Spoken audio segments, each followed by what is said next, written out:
book Atomic Habits by James Clear is looked to as the universal guide to self-improvement and leveling up your habits.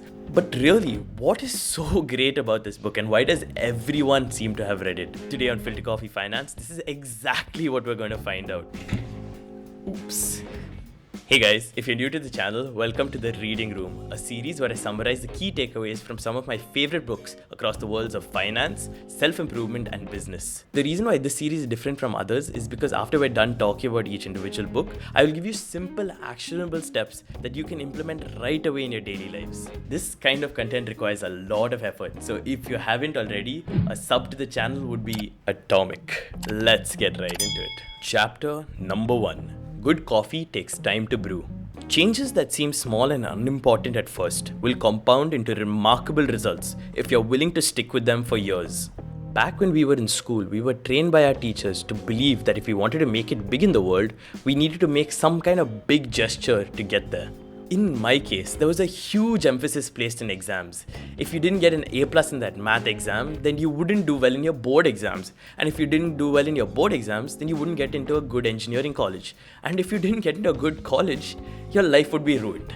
Or at least that was the thinking. However, there are some serious flaws in this thinking. All you need is a little bit of real-world experience to realize that it isn't a single decision that makes or breaks your life, but actually a series of decisions over a period of time. Just like how running a marathon might take more than just a single week of training, your journey to get better grades, put on muscle in the gym, and progress through your career all happens slowly over time. Chapter number 2. Progress is not always going to be visible. Think of an ice cube pulled out of the fridge. It's 25 degrees outside and at first nothing happens. Now just imagine that the room started to heat up. 26 degrees, 27 degrees, 28, 29 and 30 degrees. Still nothing, the ice looks intact. Suddenly, as the temperature crosses over to 31 degrees, the cube starts melting. A 1 degree shift, seemingly no different from the temperature increases before it, has unlocked a huge change of state. Does that mean that all the work that went in before the ice started melting doesn't matter? Or was the effort just not visible? This is what James refers to as the plateau of latent potential. What this fancy term actually means is that if you can't see the results of your hard work and effort, don't be discouraged. Nothing has been wasted. You just haven't crossed the threshold at which results start showing. You haven't crossed your plateau of latent potential. Chapter number 3. What is your identity? When I was a kid, my favorite thing to do when I sat in a car was to fall asleep.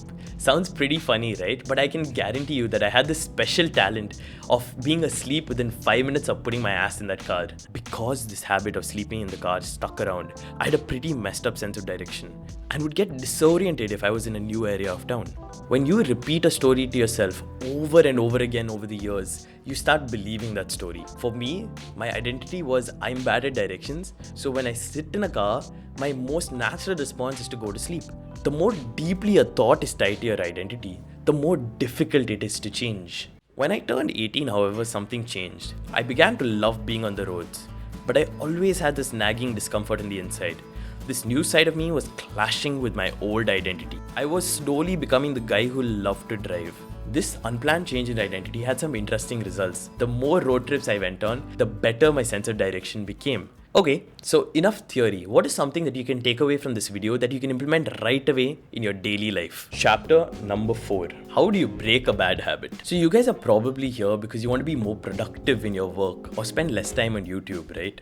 Maybe you're really motivated right now, but deep down you know that at some point in the future, you'll end up indulging again. One reason why Atomic Habits is such a great book is because it explains why you keep repeating your bad habits again and again. James Clear gives this explanation of a 4-step pattern that occurs each time that you indulge in your bad habits. If you understand how these 4 steps work, you can hack your mind and even break up your bad habits. The 4 steps are cue, craving, response, and reward. Bad habits are always triggered by a cue. For example, you might wake up early in the morning fully motivated to have a productive day.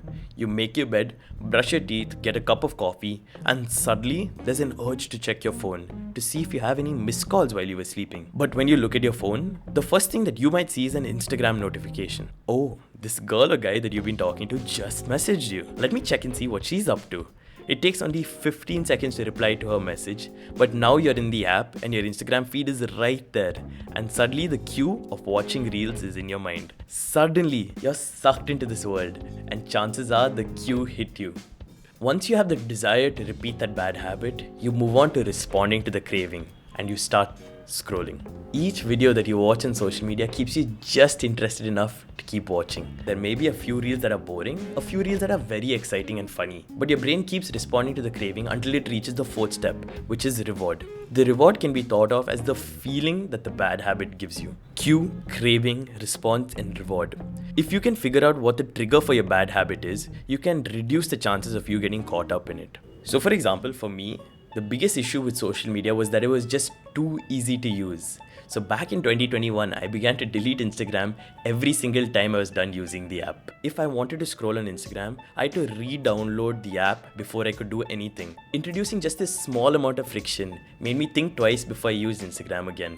Chapter 5. How do you start a good habit? Okay, so now once you ditch all your bad habits, you now become the son or daughter that every Indian parent dreams of. There's now some space for you to start working on yourself. But as your New Year's resolutions have now already probably taught you, working on new habits can be tough. So how should you go about it?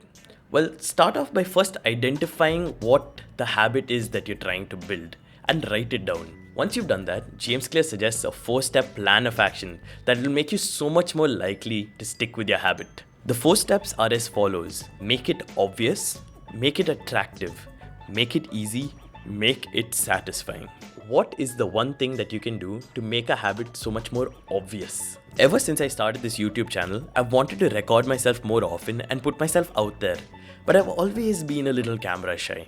Every time I was done recording my video, I'd pack up my camera and place it in a safe space in my cupboard. At this rate, I'd find myself looking at the camera maybe once in 10 days. What was the point of me investing in a camera if I was barely going to use it? So over the last 10 days, I've been keeping my camera right next to me on my desk. This way, there's always a reminder that I can pick it up and start filming some part of my day. This is a real-time application of the first step of behavior change. Make it obvious. What are the steps that you can take to make your habit attractive? When you start a new habit like waking up early, going to the gym and meditating, you won't see any physical differences in your body right away. This is the cycle that most people tend to follow. They get motivated and at first they are really into the whole process, working out for 2 hours a day, 3 days a week. But if you've got normal genetics like me, then a six-pack is not going to be showing itself after 10 days of solid work. When you put in the work for a few days and don't start seeing immediate results, it's only natural that you start feeling discouraged. And I can guarantee that each time you start a new habit, this will happen to you. Try this instead. When you're trying to build a new habit like working out or journaling, stop criticizing where you are currently and think of yourself as a person who's already got a built body or good mental health. Try to associate your image with the image of that person and the identities that they possess. So for example, a person who journals might have a calm, collected mind. Every thought that comes out of her mouth carries meaning. A person who works out might have a more attractive body and tends to be taken more seriously in social situations. Find out ways where you can try to make the habit that you're trying to develop look attractive, at least to yourself. What friction can you reduce to make the habit easy? To make a habit easy to repeat, I use a technique that James Clear calls environment design. You don't rise to the level of your goals, you fall to the level of your system. So in my case, there was a set of exams called the CFA program that I've been studying for over the last 1.5 years. These exams are no joke. For each level, I had to study for 6 months and I had to commit 3 hours a day, every day without fail. One trick that I used that worked really well for me was that when I was done studying, I would tidy up all my notes, stack them up and leave all the books on my table right in front of my laptop. I also bookmarked the CFA website on my laptop so that every time I would mindlessly open Chrome to kill time or take a break, I was consciously reminded that I could instead spend this time studying. This simple bit of environment design easily resulted in 15 to 20 minutes of extra study every day over a period of 6 months. And over a period of 6 months, this tiny change gave me close to 60 hours of added productivity. You don't rise to the level of your goals, you fall to the level of your systems. How do you make a habit satisfying? This one's kind of easy to explain. Whenever you're done performing a habit, what I tend to do is I tend to think of how I've benefited by doing that habit. For example, each time that you finish studying, imagine getting a bit smarter and scoring higher on your tests. Every time you say no to a cigarette, imagine being yourself a little bit healthier than you would be if you did take a puff. This feeling of satisfaction creates a feedback loop where even your self-image changes. You become the smart person, you become the healthy guy, and you become the fit girl. So to recap, if you're trying to build a new habit, make it obvious, make it attractive, make it easy, and lastly, make it satisfying. Thanks for watching our video, guys. That's Atomic Habits for you.